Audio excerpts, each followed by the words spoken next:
आप देख रहे हैं राजस्थान तक। मैं दिनेश बोहरा। किस तरीके से रेगिस्तान के अंदर जो कि शिक्षा के लिए पिछड़ा हुआ माना जाता है, उसमें एक डॉक्टर ने मुहिम चलाई पिछले 7 सालों से और 30 से ज़्यादा बच्चों को डॉक्टर बना दिया और 7वां साल है। कई बच्चे अभी भी पढ़ रहे हैं। हम लोग उनके जो ऑफिस है, जो हॉस्टल्स हैं, वहाँ खड़े हैं। आपको बताएंगे आज पूरी की पूरी स्टोरी, कैसे शुरुआत हुई, किस विषम परिस्थितियों ने उस डॉक्टर ने खुद हाई स्कूल में पढ़ाई की, ट्यूशन के लिए पैसे नहीं थे और डॉक्टरी करने के लिए कितनी मशक्क़त करनी पड़ी और उसी से सबक लेकर उसने ये ठान ली कि मैं जो ग्रामीण इलाकों के बच्चे हैं उनको पढ़ाऊंगा, लिखाऊंगा और ख़ास तौर से डॉक्टर बनाऊंगा। और इसके पीछे उसका मकसद ये था कि जिस तरीके से रेगिस्तान के बाड़मेर के अंदर कोई भी डॉक्टर आज से 2-3 साल पहले आना नहीं चाहता था, क्योंकि यहाँ पर बिजली की कमी है, लाइट की कमी है, पानी की कमी है। सबसे पहले सर मौजूद है। सर नमस्कार। सर कैसा है, कहाँ कैसी स्टार्टिंग होती है, क्या होता है, थोड़ा कुछ समझाएंगे? ठीक है, स्टार्टिंग वैसे ही है जैसे ये दरवाज़ा है और ये किराए का मकान है। यहाँ पर बच्चे रह रहे हैं। जो जाके आपने कहा कि संस्थान में ग्रामीण क्षेत्र के बाड़मेर के वो बच्चे हैं, संस्थान में आ जाते हैं। आने के बाद सबसे पहले उनको जैसी व्यवस्था देखे, मैं यहाँ से बताऊँगा। ये जो स्टैंड बने हुए हैं वो स्टैंड है कि यहाँ पर किस बैच के, जैसे जी बैच के शूज़ वहाँ पर लाइन से लगे हुए हैं। साइड में एक लिस्ट लगी हुई है। ये शूज़ ये कहते हैं कि कौन सा बच्चा यहाँ प्रेजेंट है, कौन सा एब्सेंट है। तो हमें ये पता करने की जरूरत नहीं है कि कौन सा किस काम से बाहर है, क्या है। उसके बाद में इस तरफ जो ये लेफ्ट साइड में हॉल है, ये 11th क्लास के स्टडी रूम है। राइट साइड में इन बच्चों के रहने के कमरे हैं, वो रहते हैं और यहाँ पर आकर के वो पढ़ाई करते हैं। जैसे ही कमरे के अंदर आएंगे तो यहाँ पर इनको बेंच दी रखी है, बैठने की व्यवस्था है। बुक्स अलग अलग ग्रुप वाइज दे रखी है, जो ग्रुप को जिसको जो बुक पढ़नी पढ़े। जैसे ये बच्चे अभी पढ़ रहे हैं, बाकी वाले बच्चे यहाँ नहीं है, तो कोई ये ज़रूरी नहीं है कि सब लोग आके पढ़े। मेंटली रूप से फ्री रहते हुए कभी भी आकर के अपने हिसाब से पढ़े, जो पढ़ रहे हैं ठीक है। उसके बाद में हम बाहर की तरफ चलेंगे तो यहाँ पर ये डोनेशन लिस्ट है अपडेट की हुई। जिन भामाशाहों ने आज तक हमें सहयोग किया है उनका ईयर्स वाइज एक अपडेटेशन है, ताकि कोई विजिट करना तो लगे भी संस्थान कैसे चल रही है। ये वो लिस्ट है जिसमें आज तक के जितने भी बच्चे आए हैं। मैं अपने कैमरामैन से कहूँगा वो लिस्ट जरूर बताए, जिसमें आज दिन तक के बच्चों के बारे में डिटेल दी गई। बाकायदा बोर्ड लगाया गया है कि किस तरीके से 2012 से ये सफ़र शुरू हुआ था, 13, 14, 15। उसके बाद में ये सफ़र कंटिन्यूस चलता रहा। ये जो दूसरी तरफ है ये डोनेशन की लिस्ट है, क्योंकि पैसों के बिना कुछ भी नहीं होता। उसको भी चलाने के लिए, इसको भी चलाने के लिए ये आप देख सकते हैं 100 से ज़्यादा डोनेटर के नाम है। हर साल डोनेट आते हैं। 2013 से 14, 14 के बाद में 14, 15, 16, इस तरीके से पूरे। सर कुछ ये बताइए कि सर कितनी बिल्डिंग्स है, ऊपर क्या क्या होता है? सर ये आप देख रहे हैं कि सबसे पहले अपने राइट साइड स्टडी सेंटर हो गया, ये बच्चों के रहने के स्थान है, ये गैलरी है। यहाँ पर कोई भी विजिटर आता है तो अपनी एंट्री को करता है। हम लेफ्ट साइड में आपको मैं अंदर लेके चलूँगा, जो लाइब्रेरी बनी हुई है। इस लाइब्रेरी को हमने कबाड़ की दुकानों से किताबें खरीदी है। कोटा का एक इंस्टीट्यूट है एलन, वहाँ से हमको 60 लाख की किताबें मिली है। टोटल 90 lakhs की हमारे पास यहाँ पर बुक्स है जो बच्चों के काम आती है। हाँ। यहाँ पर जैसे ही बच्चा कोई आता है तो यहाँ से बाहर जाने की जरूरत नहीं है। विभिन्न प्रकार की, उस तरफ आप झूम करके देखिए, टेक्स्ट बुकें हैं जो ये बुक्स रखी हुई है, अलग अलग पब्लिकेशन की बुक्स है। सामने रेफरेंस बुकें हैं और इस तरफ है वो नोट्स है, जो कोचिंग सेंटर के नोट्स है। जिस बच्चे को भी यहाँ आकर पढ़ना है, लाइब्रेरी में चेयर रखी हुई है, आप पढ़िए, पढ़ने के बाद जाइए। किसी भी चीज़ के नोट्स हाँ। ऐसा माहौल बनाया गया है कि जिसे उसे भी लगे कि वो मतलब हाई क्लास क्वालिटी से पढ़ाई कर रहा है, उसके पास में ऐसा वातावरण बनाए। हाँ, कहीं पर इस बच्चे को ये नहीं लगे भाई कि मैं बड़ी कोचिंग सेंटर में नहीं हूँ, क्योंकि इन्वायरमेंट बहुत ज़रूरी है और मेंटली सेटिस्फिकेशन बहुत ज़रूरी है। जब तक बच्चा मेंटली सेटिस्फाइड नहीं होगा, मेरे पास सुविधा नहीं है, किताबें नहीं है, जो चाहे वो किताब उठा, कि बड़ी बड़ी कोचिंग सेंटरों में ये किताबें किसी बच्चे के पास नहीं होती है। लेकिन जब नहीं, हम लोग कॉमन लाइब्रेरी बना, आप अंदाज लगे कि 93 लाख रुपीज़ की ये बुक्स है, ये बच्चों को पढ़ने के लिए मिल रही है। जिस बच्चे का जो सब्जेक्ट का डाउट जैसा भी यहाँ अवेलेबल है, वो एक बड़ी मशीन दे रखी है, फोटो कॉपी कर सकता है, टेस्ट पेपर बनते हैं, इन्वायरमेंट दिया जा रहा है, स्टडी सेंटर हो गया, सामने रहने की व्यवस्था हो गई। ऊपर एक बड़ा कॉन्फ्रेंस हॉल है जो डोनर की सहायता से बना है, उसमें बच्चे रह करके पढ़ाई करते हैं, जो PMT की तैयारी कर रहे हैं। सबसे ऊपर सेकंड फ्लोर के ऊपर बच्चों के खाने की व्यवस्था, जहाँ बच्चा खाना नाश्ता करते हैं। एनी टाइम रसोई खुली है, जब भूख लगती है जाओ, हालांकि शेड्यूल है, शेड्यूल के अलावा भी भूख लग जाती है तो खाना खाइए। ये कोई पाबंदी नहीं है कि फिक्स टाइम पे काम करिए। मतलब अब हम चलते हैं जो स्टडी सेंटर है वहाँ पर जो सर है वो कैसे पढ़ाते हैं उसके बारे में जानते हैं। डॉक्टर साहब साथ में उनसे जानते हैं कि उनके आइडिया कैसे आया और उनका जो ये ड्रीम प्रोजेक्ट है वो कहाँ तक पहुँचा है। सर सबसे पहले तो ये बता दीजिए, जिस दिन इस ड्रीम प्रोजेक्ट के बारे में आपने पहली बार लोगों से बातचीत किए थे तो लोग क्या सोच रहे थे? लोग तो हमेशा की तरह कहते हैं, जैसे मेरे को कहा ये पागल है। पागल इन द सेंस इसलिए कहा कि पॉसिबल है कि 100 लोगों को रखना, वो भी फ्री में रखना, पढ़ाना, और बाड़मेर से डॉक्टर कैसे बन सकते हैं, क्योंकि डॉक्टर बनाने के लिए कोचिंग चाहिए, बड़ा पैसा चाहिए और बड़े बड़े इंस्टीट्यूट चाहिए। उनके अलावा तो कोई PMT में सेलेक्ट भी नहीं हो सकता। तो कुछ हमारे टीचर्स थे जो हम समझते थे, उन्होंने यस ज़रूर किया, लेकिन कहीं न कहीं उनके दिमाग में ये था कि क्या पता कहीं बाड़मेर में ऐसा नहीं हुआ तो क्या। हाँ, उनकी मौन सहमति थी। मेरे सीनियर डॉक्टर्स थे, डॉक्टर ओम प्रकाश जी, डॉक्टर हरदान जी, डॉक्टर सन्या जी, मेरे कुछ गुरुजन हैं जिनके पास मैं हमेशा जाता था, श्री जियाराम जी बाना सर है, इमरान जी खत्री सर है, मेरे पिताजी हैं। तो उन लोगों से जब हमने बात की तो उन्होंने कहा हो सकता है, वो इसलिए सकता है कि रिज़ल्ट जब भी आता है सर, वो रिज़ल्ट बच्चा देता है, इंस्टीट्यूट नहीं देता।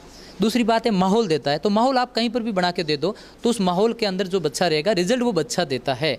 तो हम माहौल बनाने के लिए एक इन्वायरमेंट देने के लिए संस्थान का निर्माण किया गया। जो आपने कहा कि 50 विलेजर्स है, बिल्कुल सही है। इसमें 25 बच्चे पर ईयर 11वीं में आते हैं, जो 12वीं में आते रहते हैं। सिलेक्शन हम 11वीं के लेवल से बच्चों का करते हैं, 12वीं में 11वीं में यहाँ पर बच्चे पढ़ते हैं, सेल्फ स्टडी करते हैं। वास्तव में यहाँ कोई वार्डन नहीं है, खुद बच्चे अपने आप कंट्रोल करते हैं। अलग अलग डिपार्टमेंट बनाए हुए हैं, उन डिपार्टमेंट के अनुसार बच्चे सेल्फ स्टडी करते हैं, सेल्फ कंट्रोल सिस्टम चलता है, खाना खुद बनाते हैं, अपने काम काज शुभ करते हैं। इसका कारण ये है कि ब्रेन के डेवलपमेंट के लिए पढ़ाई के साथ साथ अदर एक्टिविटी भी ज़रूरी है। कम से कम बच्चा वो काम तो स्वयं करे जो उसके लिए ज़रूरी है। इन लोगों को कैसे एजुकेशन दिया जाता है, पूरा कैसे पढ़ाया जाता है, मतलब कौन लोग इनको गाइडेंस करते हैं? चलिए मैं आपको एक स्टूडेंट मान लेता हूँ। आपने 10वीं सरकारी स्कूल से पास कर ली, आपके पास एक मैसेज आ जाएगा कि इतने तारीख को 50 विलेजर का एंट्रेंस टेस्ट है, आपको टेस्ट देना है। टेस्ट के बाद में आप मेरिट में आ जाते हैं, तो आपके घर पे हम आके चेक करेंगे कि आप संस्थान के अकॉर्डिंग ज़रूरतमंद है या नहीं। यदि ज़रूरतमंद है तो हम आपको कहेंगे आइए और यहाँ पर आकर के पढ़िए। 11वीं में आपको सरकारी स्कूल में पढ़ना है, सरकारी स्कूल के साथ साथ वो किताबें पढ़नी है जो NCERT की है, और जो भी आपकी प्रॉब्लम होगी तो हम आपको यहाँ पर बैठ के पढ़ाएंगे। फिजिक्स, केमिस्ट्री, बायोलॉजी मेरा काम है पढ़ाना, तीनों सब्जेक्ट में पढ़ाता हूँ। बच्चे अपने स्तर पर प्रॉब्लम सॉल्व कर ले तो ठीक है, नहीं है तो फिर मैं अपने स्तर पर इनको सॉल्व करवा देता हूँ। पूरे साल तक ये सिस्टम चलता है। 11th की, 12th करने के बाद में आपको 1 या 2 मौके दिए जाएंगे कि आप PMT के एग्जाम को दो, सेलेक्ट हो जाओ और MBBS करने जाओ। नहीं MBBS मिलता तो वेटरनरी करिए, आयुर्वेद करिए, डेंटल करिए या BSc BEd करिए, अच्छे टीचर बनिए। ओवरऑल मकसद ये है कि उस बच्चे को एजुकेशन की धारा प्रवाह में ला करके पैरों पे खड़ा करना। इसका रिजल्ट ये है, जैसा आपने कहा कि अभी तक 7 साल के अंदर टोटल 5 बैच ने एग्जाम दिया है, 5 के 5 सभी बच्चे क्वालिफाइड हुए। लेकिन सिलेक्शन गवर्नमेंट मेडिकल कॉलेज में 30 लड़कों का हुआ, 22 लड़के MBBS कर रहे हैं, 5 एम्स में जा रहे हैं, 4 वेटरनरी में हैं, 2 आयुर्वेद के अंदर है और डेंटल के अंदर है। रेगिस्तान के इलाकों में जो बच्चे होते हैं, ख़ास तौर से गरीब बच्चे या ज़रूरतमंद, उनमें क्वालिटी बहुत तगड़ी होती है। जो एक जैसे सिटी का बच्चा है, उसको सीखने में 2 साल लगते हैं, उनको सिर्फ 6 महीने ही लगे, ऐसा होता है? नहीं सर, हर इंसान में क्वालिटी होती है। अब ग्रामीण क्षेत्र का बच्चा क्या अभाव में जीता है, और वो क्या कहे, अभाव में जो भी व्यक्ति जीता है ना वो सीखता बहुत जल्दी से। अब शहर का बच्चा, उसको अभाव नहीं है तो उसके ब्रेन को अभाव फील ही नहीं हुआ। अब अभाव फील नहीं होता तो हम जोर नहीं लगाते, जोर नहीं लगाते ब्रेन विकसित नहीं होता। बाकी बच्चे सब एक जैसे हैं, अमेरिका का भी वैसा है, भारतीय वैसा है, शहर का भी वैसा है। बाड़मेर तक आगे का कहीं सफ़र है कि बाड़मेर से आगे कहीं ले जाने के लिए प्लानिंग है? नहीं, केवल हम बाड़मेर के लिए कर रहे हैं, लेकिन इतना अपील सर कर सकते हैं जब बाड़मेर में ये मॉडल स्टेबलाइज हो गया, ये सक्सेस हो सकता है, तो बाकी लोग अपने अपने इलाके में करें। ये हमारा एक स्वार्थ भी है, ताकि दूसरों को जलन होगी तो करो ना अपने इलाके में। ये डॉक्टर भरत है जिनका साफ तौर पर कहना है कि ये वो बच्चे हैं जो ज़रूरतमंद है। इनमें अभावों के चलते इनका जो ब्रेन है वो ख़ास तौर से होता है, वो शहर के बच्चों से ज़्यादा स्ट्रॉन्ग होता है। कुछ बच्चे हैं उनसे जानते हैं। आप लोग कहाँ से आए? जी सर, हम गाँव से आए हैं, लुणाकला। अच्छा, क्या सपना है? मेरा सपना एक डॉक्टर बन के एक बहुत अच्छा इंसान बनना, ताकि मैं गरीब लोगों की सेवा कर सकूं और उनको भी आगे ला सकूं। अच्छा, आपके लिए ये संस्थान मतलब कितना बड़ा काम कर रही है, ये बताइए। सर, ये मेरे लिए बहुत बड़ा काम कर रही है, क्योंकि जब मैं 10th पास की थी तो उसके बाद में मेरी ऐसी स्थिति नहीं थी कि मैं साइंस लेकर आगे पढ़ सकूं। इसलिए ये संस्थान ने मेरे को यहाँ, मैं आया, उसके बाद मैंने यहाँ पढ़ाई की और मैं अब एक डॉक्टर बनूंगा। इसलिए मैं इस संस्थान को बहुत बड़ा काम किया मेरे लिए। अच्छा, आपके घर वाले कितने खुश होते हैं कि आप इस तरीके से पढ़ाई कर रहे हैं? वो बहुत खुश होते हैं। उनको हमसे उम्मीद है कि हम वो एक अच्छा इंसान बन के। अच्छा, एक बात बताइए, डॉक्टर बन के बाड़मेर के लिए क्या करोगे, ये तो बता दो। डॉक्टर बन के बाड़मेर के लिए सर भर्ती कर रहे हैं। ऐसा कैसा हम भी एक इंस्टीट्यूट खोलकर बच्चों को, ऐसे गरीब बच्चों को जो हमारी तरह हैं, उनकी मदद करना चाहते हैं, उन बच्चों को आगे लाना चाहते हैं। इनका साफ तौर पर कहना है जो भरत जी कर रहे हैं वैसा ही वैसा काम करना चाहते हैं, ताकि जो रेगिस्तान में जहाँ पर आज भी अकाल पड़ता है, मैं पिछले 3 साल से लगातार अकाल है, रोजगार के साधन नहीं है, लोगों के पास पैसा, एजुकेशन तो दूर, खाने पीने के लिए भी बड़ी हालत ख़राब है, अपने पशुओं को बचाने के लिए एक तरीके से अपने गहने बेच देते हैं। ऐसी विषम परिस्थितियों में ये बच्चे आते हैं और इनका सपना होता है डॉक्टर बनना। आप कहाँ से आए हैं, आप बताएंगे? विश्वकला। अच्छा, क्या किन परिस्थितियों में से आए हैं? बहुत आर्थिक स्थिति बहुत कमज़ोर है, क्योंकि मेरे 6 साल की उम्र है, मेरे माता पिता का डेथ हो गया था। बाद में 10th तक मेरे सास जी ने हेल्प की, उसके बाद में 50 सिलेक्शन हो गया और यहाँ पर मेरी बहुत हेल्प हो रही है। अच्छा, अभी आप कौन सा ईयर है आपका? अब पहला ईयर है, 2018 बैच का। अच्छा, क्या बनना चाहते हैं आप? डॉक्टर।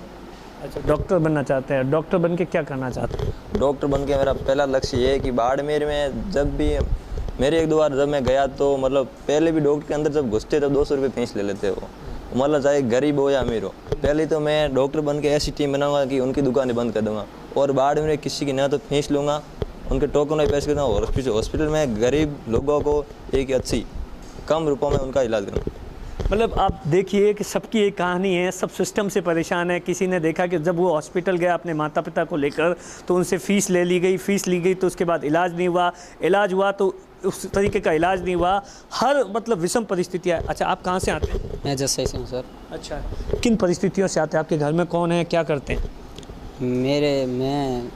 मेरे घर में हम 3 भाई 3 बहन हैं और 2012 में मेरे पिताजी एक्सपायर हो गए थे और उसके बाद फिर घर चलाना भी मुश्किल था, तो मेरे छोटे भाई ने इन सब से परेशान होकर स्कूल छोड़ दी और उसके बाद में फिर मैं पढ़ता रहा आगे और इस संस्थान के बारे में पता चला, मुझे मेरे एक दोस्त ने बताया था, तो यहाँ फॉर्म भरा, सिलेक्शन हो गया। तो मेरे पिताजी की मौत हो गई कि उनकी रीढ़ की हड्डी टूटने से, तो मैंने सोचा कि शायद डॉक्टरों की गलती रही होगी कि वो उन्हें ठीक नहीं कर सके, इसलिए मैं एक अच्छा डॉक्टर बन के गरीबों की दिल से सेवा करूँगा ताकि किसी को भी ऐसे मरने न दूँ कि किसी गरीब कम पैसे न होने के कारण अपनों को खो दें। मतलब गरीबों की इलाज करना चाहते हैं, खुद पर बीती है, इसी से सबक लेकर अब ये चाहते हैं कि किसी और पर न बीते।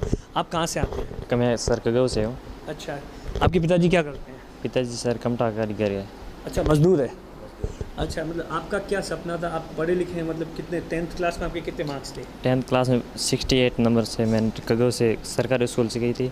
उसके बाद मैंने फ्यूचर इंटरेस्ट एग्ज़ाम दिया, उसके सिलेक्शन हो गया। फिर मैंने 11th 12th सरकारी स्कूल हाई स्कूल से यहाँ से कि बाड़मेर से। उसके बाद मैंने एक बार नीट का एग्ज़ाम दिया, उसमें 350 नंबर से है और अब मैं दोबारा तैयारी कर रहा हूँ। अच्छा, एक चीज़ बताइए कि जब आपने 10वीं में एग्ज़ाम दिया तो आपने सोचा था कि आप डॉक्टर बनेंगे? आपके पास पैसे तो नहीं थे, मतलब डॉक्टर बनने की तैयारी इतनी अच्छी तरीके से करी? हालांकि मैंने 10वीं में था तब मेरे साइंस के गुरुजी उन्होंने गाइडेंस किया था कि आप 11th में साइंस लोगे बढ़िया रहेगा आगे, तो मैंने साइंस का सोचा भी नहीं था, तो उन्होंने गाइडेंस किया तो फिर यहाँ से। अच्छा, एक चीज़ बताइए, आप जिस गांव में रहते हो वहाँ पर मेडिकल के क्या हाल है?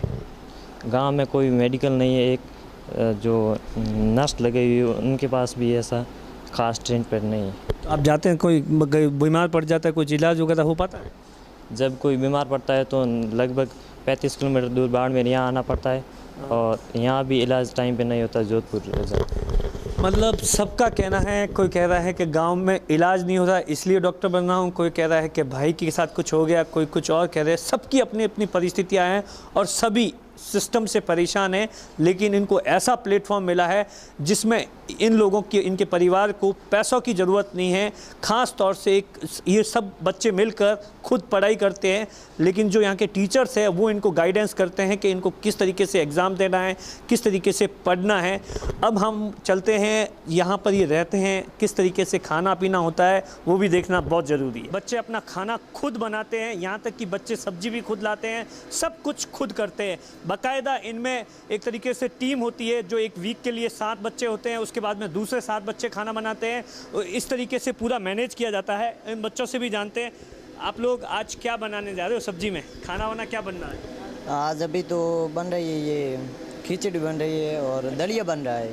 अच्छा, तो कैसे मैनेज कर रहे हो? कैसे, कितने लोगों की टीम होती है, क्या होता है? सर 7 जने होते हैं हम लोग और पहले तो शाम को या सुबह सब्जी काटते हैं, सब्जी काट के एक जना 2 जने सब्जी बनाते हैं, बाकी वाले रोटियां बनाते हैं। तो रोटियां बना के फिर जिनकी खाने की बारी होती है वही दूसरे लोगों को बुला लेते हैं और उनको खाना खिलाते हैं। मतलब ये लोग खुद सब्जी काटते हैं, सब कुछ खुद करते हैं। आप देख सकते हैं कि किस तरीके की आज इस वक्त जो टर्न है वो 7 लोगों का है, 7 बच्चों का है। ये लोग सभी खाना बनाएंगे एक तरीके से और उसके बाद में यही बच्चे खाना खिलाने के लिए करेंगे। दिनेश बोहरा, बाड़मेर, आज तक।